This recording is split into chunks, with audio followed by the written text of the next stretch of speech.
Yeah. This is Geek Therapy Radio. What are we waiting for? And now your mental curator, Johnny Hamburger. When you hear somebody referring to peacocks, you'd be forgiven if they're assuming their gender. They're assuming their sex, male and female peacocks, but that's actually wrong. The name of the species is actually Indian peafowl, or Pavo cristatus. And here's the thing, though. Only males are known as peacocks, and females are technically known as peahens. I'll let that simmer for a second, but I'm gonna have to leave it alone, despite it offering itself up on a silver platter of comedy. I don't want to get into big, throbbing trouble. Welcome to Geek Therapy Radio. Let's move on to the disgusting things that we eat all the time, maybe on a daily basis, maybe not every single one of these items, but the disgusting things that are in our food that we, for the most part, had no idea. So here's your fair warning that you should, if you're listening to the podcast version, skip ahead to the 8-minute mark so that the next segment starts. If you're listening to the radio, I don't want you to change the station, but if we can put on our big boy and big girl pants and hear this, I'm genuinely interested to know if what I'm about to tell you changes your opinion on any of the foods you eat. Please let me know at Geek Therapy at iHeartMedia.com or go to Geek Therapy Radio on Facebook and let me know if any of these ingredients I'm about to tell you changes your opinion on food. Are you going to stop eating certain foods because of, now you know what some of the ingredients are in them? I'm very curious to know. So, okay, you've been warned now. Let's get into some of the crazy or disgusting things that is in food we eat commonly, at least here in the United States and, of course, anywhere in the Western world. I'll just say real quick that food is very much cultural. Smell is cultural, for that matter, too. The only reason why we associate bad smells as being bad is because we are raised in culture to think that, for instance, animal droppings smell bad. We here in the civilized world assume that it smells bad. In other countries where it's not such a big deal, it's just a smell. It doesn't smell bad. And man, that's obvious. Not to get too derailed. Body odor. Some people from certain cultures have what seems to us in American culture or European culture it's one of those smells that it's just horrible. Body odor, we associate body odor with smelling bad. But for a lot of people in different cultures, it's not, it doesn't register them as a bad smell. And actually, here's the thing, we smell bad. An American man wearing a bunch of cologne or a woman wearing a bunch of perfume smells terrible to their culture. So it all equals out. We think we smell good and they smell bad. It's completely it works out. It's the opposite. It's all vice versa. We smell terrible to them. So just kind of remember that before you want to chastise a different culture for smelling bad. It's just they think we smell bad. So anyways, let's get on to the foods, which I mentioned are very cultural, but this is regarding the United States. Okay, so you in your lifetime have ingested, on average, at least 70,000, cochineal beetles? Cochineal beetles? These beetles are what comprise red food dye. So red food coloring, that's in yogurt and cherries and different jams and cakes and stuff like that. The red food coloring comes from the cochineal beetle. So you've been eating beetles your entire life if you've been eating foods with red food coloring. I'm going to say vanilla and raspberry flavors for last, because that is by far, to me, the most disgusting and the most shocking. But moving on down the list, isinglass, however you want to pronounce it, isinglass, isinglass, is dried fish bladder. And that is what gives beer it's golden color. So it's mostly used in British beers, but that golden color in at least mostly in British beers, that's dried fish bladder. Can you taste it? I'm not sure if you can taste it or not, but it definitely gives it its coloring. It's definitely one of those food coloring things. Wendy's chili, and I'm sure it's not exclusive to Wendy's chili, but there's an anti-caking agent in there, and it's called silicon dioxide, which in other words is just sand or glass powder. So what keeps at least Wendy's chili that consistency is helped with sand or glass. It is also in soups. I know there's various soups. So if your soup tastes a little bit, there's a little bit of grit in there. I'm not talking about clam chowder or anything like that has like actual sand in it. That's how you can tell good clam chowder, by the way, is if there's a little bit of sand in it. My wife thinks that's disgusting. I think it's delicious. I'd be suspect if my clam chowder did not have a little bit of sand in it. Anyways, if your soup tastes a little gritty, it's the sand or glass powder they use as an anti-caking agent. Gelatin is made from collagen, which basically is boiled down connective tissue in animals. But in modern times, most gelatin is made from pig's skin. We do not waste animals. It's a fallacy to think that we only use a cow for its meat, for instance. No, this is capitalism, baby. We use every single part of the cow for something useful in society. Lanolin is a goopy, oily secretion, and that's found in sheep's wool.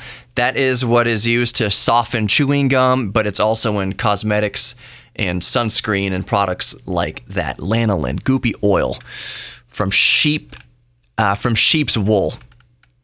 Cellulose is basically virgin wood pulp, and that is found in things as an anti-clumping agent. So your Parmesan cheese out of the shaker, the reason why they don't stick together, why it all doesn't glob to one thing, is because of cellulose. It's basically powdered wood chips that keep it separated, and it's perfectly safe to eat. Okay, the last thing to end the segment here, vanilla extract in different raspberry flavors, like in popsicles, is made using castoreum, which is a mixture of anal secretions and urine of beavers.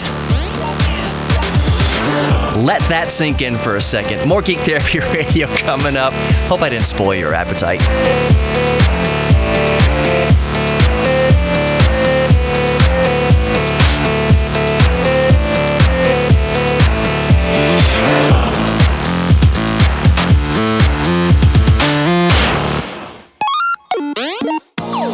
Welcome back to Geek Therapy Radio. I am still your mental curator, Johnny Hemberger, having difficulty speaking, as always, which isn't a great condition to have if you're actually on the radio. A while back, and honestly, I can't remember. It was probably one of my first episodes of Geek Therapy Radio a couple years ago. But at some point between then and now, I did talk about Amazon delivery drones and delivery drones just in general. Well, Amazon, there's a few things to unpack here. Amazon has recently released its latest, or unveiled its latest, prototype for their proposed delivery drone service, which, one of the things to unpack, and I just realized that's a pun for Amazon deliveries. But Amazon says that they will have, in the United States, their drone delivery service up and running within just a few months, which is wildly speculative, and there's no way. You might think, well, of course that's speculative because they probably have a lot more work to do with designing the actual drones, more prototyping to do, more tests to do, blah, blah, blah, blah, blah. Yeah, that's one thing. But the other thing, and perhaps more, it would take more time to suss out, is all the legal stuff with the FAA and federal regulations and airspace and all that rigmarole in razzmatazz. There's a lot to figure out there just on the bureaucratic side. I'll draw something that pops into my mind, and I'm allowed to wander on these things because this is Geek Therapy Radio, and as geeks, we tend to have different ideas pop in our head from time to time, and let's go down this rabbit hole for a second, but I promise you it's in the same vein here. It has to do with bureaucracy and legalizing things and bringing things to market. I've long since held the view that motorcycles would never, ever be legal if they were invented recently. There's no way that at least in the United States, a patent would come across from a transportation company, a manufacturer of automobiles, said, hey, we're going to put the driver out in the open air on two wheels with no protection. Well, he has to have some protection. He'll wear a helmet. Okie dokie, how's that going to help at 70 miles an hour? Oh, see, well, we'll put lights on it and a horn and all these public service announcements to check twice for motorcycles, and they'll wear leather, so when they go down, it'll also reduce injury. I'm just saying that if the idea for motorcycles came out now, they would be invented for sure. As far as just for private kind of weekend use or recreational use, yeah, there's no question motorcycles would still be invented. But if motorcycles came out 10 years ago and they said, we want to put these on the roads, we want to put these on the freeways, we want to give the public the option to ride motorcycles to and from work on the freeways and highways and byways and surface streets, no way. They would never be legalized. And if they try to legalize it, the amount of red tape, the amount of bureaucracy that they would have to wade through, like thick mud up to their waist, to make motorcycles street legal, would take years. So back to Amazon Prime, what is it called? Prime Air service. Amazon says within a few months it'll be up and running. Now, that doesn't mean that they're in every city, in every location. If you live way out in a farm 200 miles away from the nearest city, it's not happening. Not happening.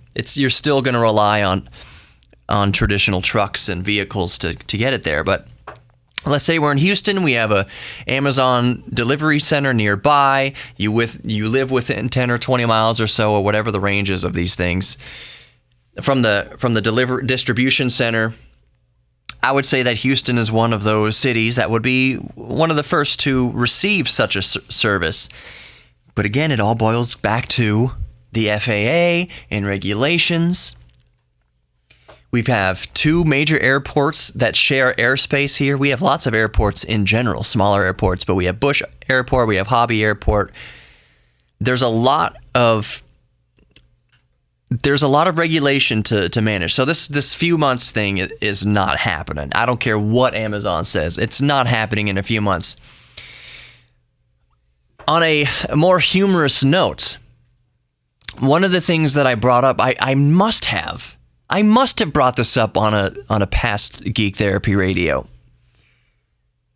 But maybe I haven't. And that is that I've heard whenever something like this gets on the public radar, you always have people in the public, certain sectors of the public, certain demographics of the public, not just naysaying, but being at least vocally belligerent, I'll just say, towards the technology and towards that type of progress.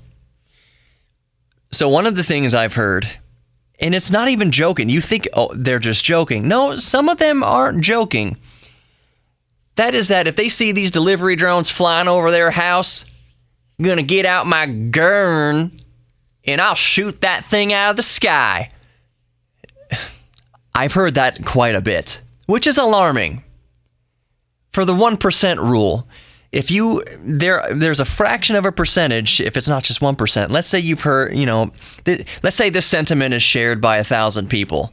That means 10 people, Anywhere between 1 and 10 people per 1,000 people saying that they're going to do this are probably going to actually attempt to do this, which means some idiot is going to try to shoot these delivery drones out of the sky. They're Annie Oakley up in here, thinking that I can shoot a quarter from 200 yards, which is basically what it's going to be the equivalent of if you're trying to shoot a drone moving through 3D space, hundreds of feet in the air, going 60 or 70 miles an hour. You are not going to shoot that out of the sky. So here's what's going to happen for all of you out there thinking that I don't want all these drones going around. This is 1984, George Orwell. This is Big Brother spying on me. I'm going to shoot these drones out of the sky. You're not. You will go to prison, however.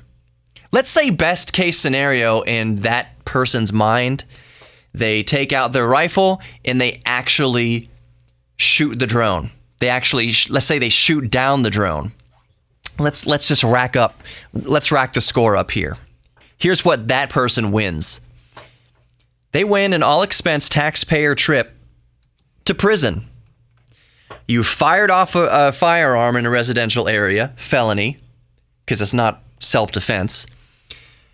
You've destroyed or damaged private property, Amazon's drone, among other whatever else the judge wants to throw at you. But those two big things, destruction of private property and firing off a firearm in a residential area. If you miss, you've still fired a weapon in a residential area. If you hit it, you just add to your sentence. So once these drones start flying around, and they will, over time, believe me, not in the next few months, they will, put it out of your head. Well, I'll just use a shotgun. I'll put a good spread. I'll put birdshot in there. It'll get a good spread. Stop it. You're not going to win any prize. The bigger issue, the actual kind of concern here is that hackers could conceivably take control of the drone and quote-unquote redistribute the delivery. I don't know how valuable something can be under 5 pounds, which is the slated weight restriction on these things. I mean, there can be plenty powerful things under 5 pounds. What am I talking about? But the fact remains is I'd be more worried about hackers actually rerouting these things and doing destructive things with these drones. Don't be the idiot popping shots at Amazon delivery drones. You will go to prison. And you will meet a new bunkmate, and he will tell you how pretty you look. More Geek Therapy Radio coming up.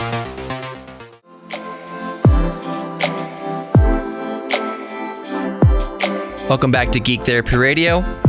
Mental curator Johnny Hamburger. I want to touch on, or kind of finish up with my thoughts from the last segment in which we were talking about Amazon delivery drones, and wound up with me going on a rant. I don't know what you would call it. Let's just go with rant. That I've heard various different mutterings of various types of folks, or a certain type of folk, saying that if they see these Amazon drones flying around in their skies, they will shoot them out of the sky with their gun because they don't want any drones or spying going on above their house or in their neighborhood. And I went on to summarize that that's a very stupid idea because at the very best, you will land yourself a one-way trip to prison and a new bunkmate named Bruce who thinks you've got a real pretty smile. And it's not a cool prison story when you get there. What are you in for? I shot down an Amazon delivery drone. Cool story. Anyways, there is a way. I do validate the concern. I understand the nature of the concern of drones flying through the sky. We're picturing just swarms of these things flying around, delivering toilet paper to you while you're on the toilet, which, as I say it, sounds amazing. But more often than not, they're going to be for little knickknacks and things that are under 5 pounds that you can have delivered with, Amazon says, under 30 minutes.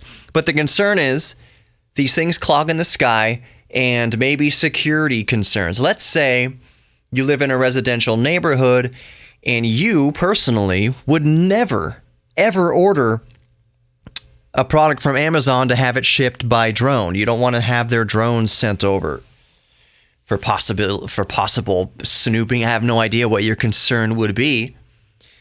But let's say you'll never do that. Your neighbor, who is a proud free American just like you are, decides that he or she definitely wants to have their copy of 50 Shades of Grey delivered within 30 minutes for whatever reason.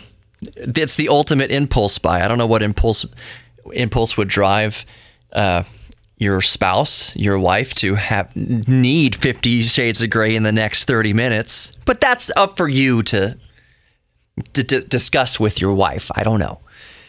Point is, you don't want the delivery service, but your next door neighbor, who, depending what kind of cookie cutter neighborhood you live in, has a wall 5 feet away from you, they definitely do want this delivery service. I think there are ways that are coming down the pipe that most certainly do not involve firearms as a means to protect your property, protect your snooping conspiracy theories, whatever, even if it's not a conspiracy theory, whatever. I think the form of protection is going to come digitally, and it's going to use Wi-Fi or even down to your own smartphone. I have a DJI, actually I have two DJI drones. I've got a DJI Phantom 3 that is currently not being used because I broke the camera. I need to sell that, actually. And I have a DJI Mavic Pro, which is awesome, and I travel the world with it, which is a good reminder. Subscribe to Geek Therapy Radio on YouTube. I've got some drone-y type stuff on there that I shot with both drones, the DJI Phantom 3 and the Mavic Pro. So I've got a Mavic Pro, and one of the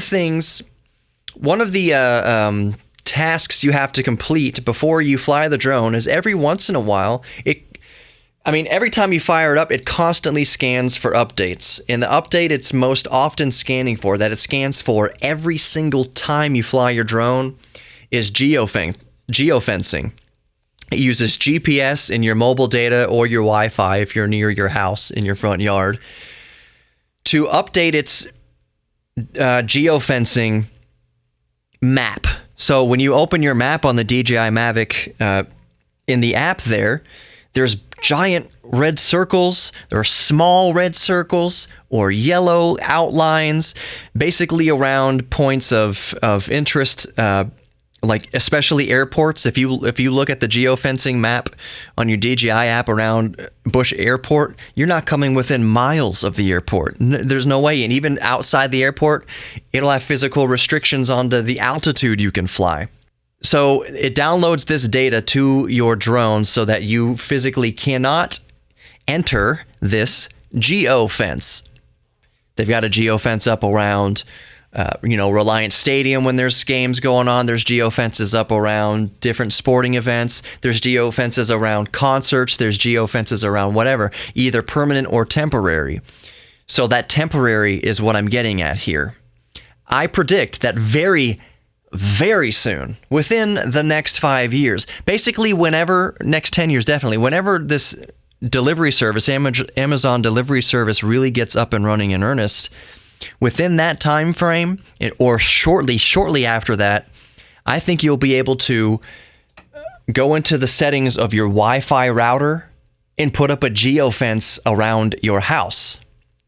It's going to use GPS and your Wi-Fi signal to say, hey, I don't want these Amazon drones flying within a certain amount of feet of your property, a certain amount of feet above your property. You're going to be able to block the drones anyways from getting anywhere near your house. Now, you could have this up, as I'm thinking about it, you could have this invisible fence shield around your house to keep these delivery drones from coming into your property, but you could shut down that temporarily or just allow access only to Amazon drones. Let's say you don't want your neighbor's drone flying around your house, so you have this shield around your house, but you want to allow certain drones, delivery services, yes, you do want to allow them to land on your property. Just like you can lock out different MAC addresses different not IP addresses, but different every device that connects to your router, like your phone, your computer, your smart TV, has a MAC address, and you can basically one of the best forms of security is to only allow certain MAC addresses to gain access to your router, rather than just putting in a password on your Wi-Fi. You can just say, if the MAC address is anything different than this, if it's not your tablet, if it's not your smartphone, if it's not your computer, it just can't access your network. That's another type of defense, I think, that these geofences are going to be able to put in place. So on your router, you can enable a geofence around your house so that drones cannot fly anywhere near your house to a preset, predefined distance. I think that may actually go over to as personally as your phone. If you have a phone in your pocket, you can enable Wi-Fi tethering with it, enable a hotspot already that you can share your mobile data as a Wi-Fi signal to anyone around you who needs a Wi-Fi signal but can't get one for whatever reason. You can already turn your cell phone into Wi-Fi hotspot. Your cell phone is sending out signals all the time. You could be able to put an app on your phone, or it's probably going to be native in the firmware, in the operating system, that says, hey, put a geofence around me no matter where I am. It's always connected to the GPS. The phone already knows where you are. The cell towers already triangulate you to within, what is it now? Probably a few inches, at least a couple feet. So say, hey, anywhere my phone goes, have a geofence around me that extends, 10 feet on all sides or whatever, and 200 feet in the air. So that's just another way to keep the drones away from you. My point is, your physical defense from drones is going to come from digital apparatuses, your phone, your router, and such. So all this fear of Amazon delivery drones snooping on you and all this sort of mess, first of all, I believe it's unfounded. And let's say it isn't unfounded. Let's say you're afraid of Amazon snooping on you through drones. Amazon, if they're going to snoop on you, they've already been doing it. They've been doing it for years. It's the same reason why I don't want to give my DNA to these ancestry services. Send in a swab of your spit and we'll tell you your ancestry. That's a guise for... They're just going to know who you are down to your very DNA. And I won't get on this for very long, but you tally up what you've given to these companies. Your fingerprint every time you get on your phone, if you unlock with your fingerprint. You've given your iris if you unlock your phone with your iris, your face, and now you're giving them your DNA. And I don't think it's for any nefarious reason.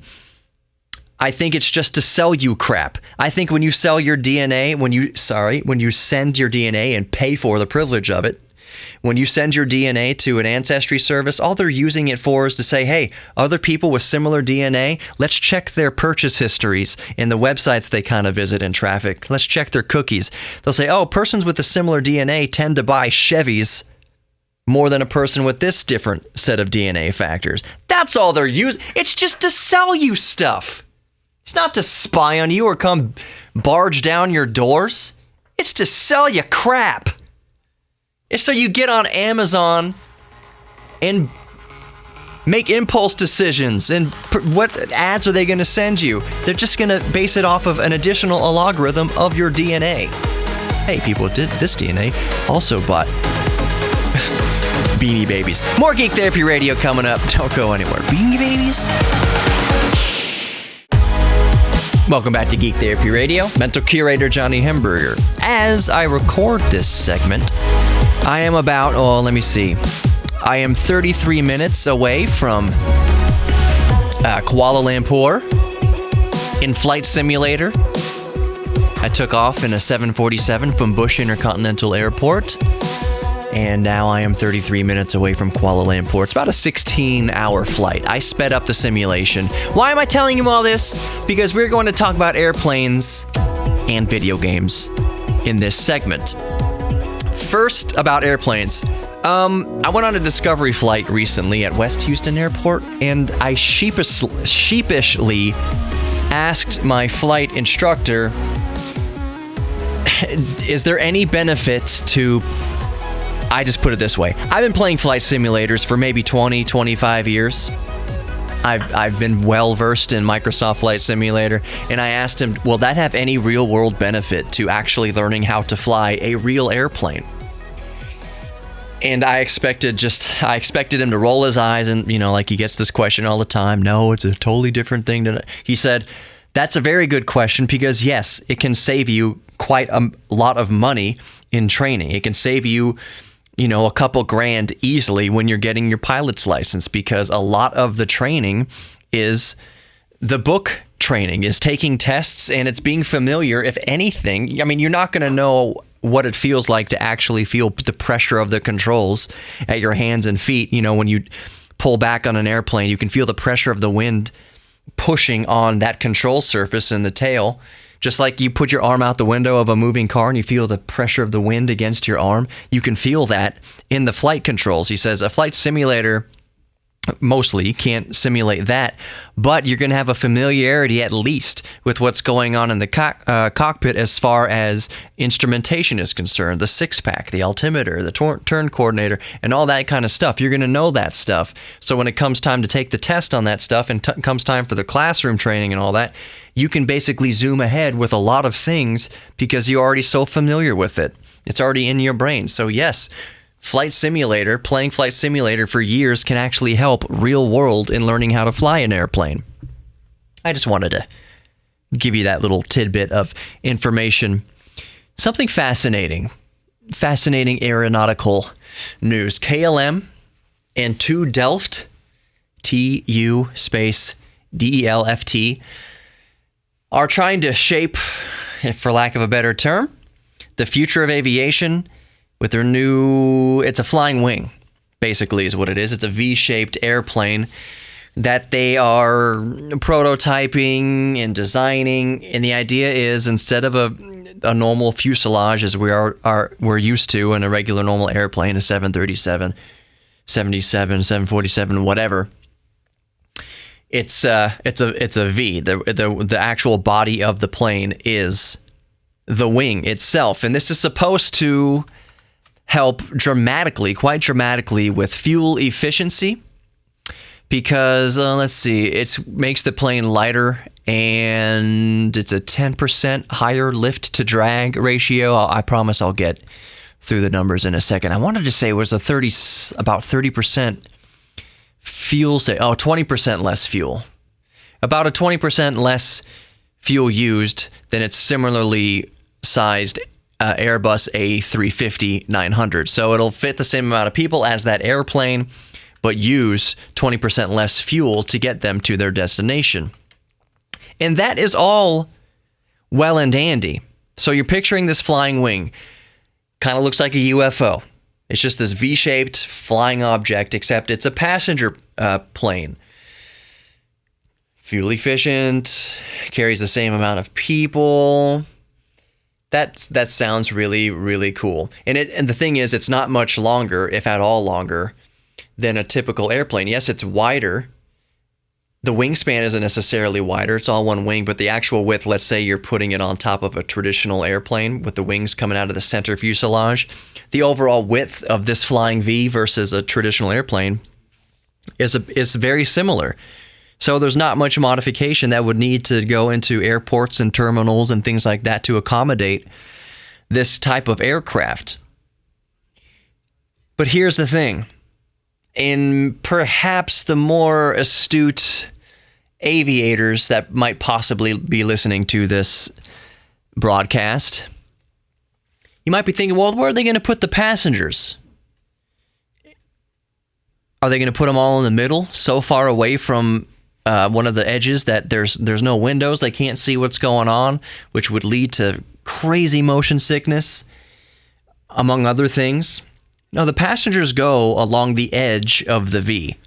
All the windows go down the sides of the aircraft, which, like I mentioned, the more astute aeronautical aviators and engineers among you might be already thinking, you know what happens when you sit so close to the extremities of an airplane? The effect of the roll and the banking and the turning of the airplane becomes more and more pronounced. Picture yourself sitting on a seesaw. When you sit close to the center of the seesaw, close to the fulcrum, let's say you're sitting just a few inches off the very middle where the seesaw actually teeters. The fulcrum, in other words, if you're sitting just a few inches away from the center of that and you have the seesaw going full tilt left and right, you're only moving a few inches up and down.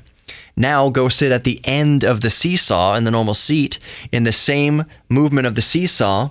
Since you're sitting on the end, the tip of the seesaw, you're moving up and down several feet. That's what would happen in a flying V aircraft. Let's say you have one of the seats in the aft of the plane, the rear of the plane, at the very extreme ends of the width of that plane. And the plane makes a little bank to the left or a little bank to the right. You are going to go up or down in your seat 20 feet, 30 feet, 40 feet up and down as the plane is turning. Let's say you're going in for a landing and the plane is going left and right. Already, people with suffering motion sickness and with vertigo, that is the absolute worst part of the flight, is the landing as the plane is kind of tilting left and right. And you feel it. You're moving quite a bit, even in a traditional airplane design. Now in a flying V, let's say the airplane's still doing its thing. It's going left and right, aligning itself, getting adjusted for the landing and your crosswinds and all that stuff. And you're going up and down like a freaking roller coaster. Whereas in a traditional plane, you're sitting right close to the center of rotation. You're going up a few inches, a couple feet maybe on the ends. You're 50 feet up, 50 feet down, 50 feet up, rapidly. Whoa, whoa, whoa, whoa. You have to strap into a harness like you are in a roller coaster. So I'm mentioning all that because while, yes, this is it's fun to think about and it's fun to see this design. And yes, on paper and perhaps in practice, it's a more fuel efficient design. Who's gonna want to fly on the damn thing? Even people without motion sickness will be barfing their faces off on this. So do I think, in my humble opinion, that this is actually going to come to be, that you will see these flying Vs flying around for Delta? Is Delta even around? United Airlines, KLM, Virgin, whatever. We're going to see these things? No. They wouldn't be able to. The passengers couldn't handle it. They couldn't put the passengers on it. That's just my opinion. I said we'd talk about video games just a little bit. The only thing I wanted to really bring up with video games is that E3 is coming up. As we all know, Sony is not going to be there. They're not going to be there showcasing their latest games or anything like that. They've opted out of at least this year's E3 convention. So other players are going to be there. Of course, Microsoft and Nintendo and others. It just made me think, for the Nintendo Switch, what is one game we haven't seen yet? There are a few games we haven't seen yet, but what's one of them that kind of stands out? What one franchise that is not there yet? Star Fox. There's not a Star Fox game, a new Star Fox game for the Switch. And you know that when it comes out for the Switch, we're hoping possibly to see it at E3. There's no guarantee. This is all just speculation. You know it's going to be awesome for the Switch. I can't wait to see a Star Fox. It is sorely missing from the lineup, but I didn't even think about that till recently. Where's Star Fox on the Switch? So there's not a lot of games that I'm super excited about that we might see at E3. But if Star Fox comes out for the Switch, I'll be absolutely stoked. Thanks for listening, Geek Therapy Radio. Embrace your inner geek. We're all geeks about something. Be good to yourselves and others, and I'll see you next week.